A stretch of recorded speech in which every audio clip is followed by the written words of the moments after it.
વધી રહેલી ગરમીને લઈ સુરત ટ્રાફિક પોલીસ દ્વારા રોકડે હનુમાન મંદિર પાસે ટ્રાફિક પોઈન્ટ પર વાહન ચાલકોને છાશ વિતરણ કરી અનોખી સેવા કરી હતી।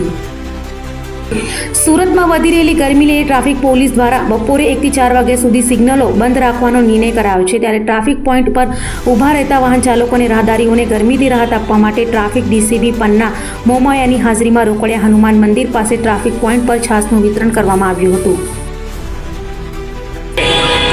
गर्मी वधाना कारणे सुरत शहर ट्राफिक पोलीस द्वारा बपोरना 1 થી 4 दरमियान सिग्नल बंद करવાનો निर्णय लेवामां आवेलो छे અને आ जे मोटा मोटा जंक्शन छे सूरत शहरमां त्यां उपर शेड बांधीने लोको एनी नीचे टू व्हीलर चालको ऊभा रहे एनी माटेनी व्यवस्था करवामां आवी छे। साथे साथे मोटा मोटा जंक्शन्स उपर हाल सूरत सिटीमां ट्राफिक पोलीस द्वारा छाश અને પાણીનું વિતરણ કરવામાં આવી રહ્યું છે।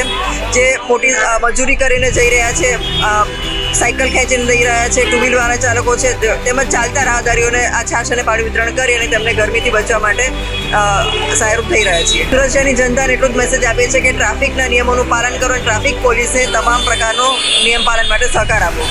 એના કારણે ટ્રાફિક સિગ્નલ બપોરના 1 થી સાંજના 4 વાગ્યા સુધી બંધ રાખવાનો નિર્ણય લેવામાં આવેલો છે।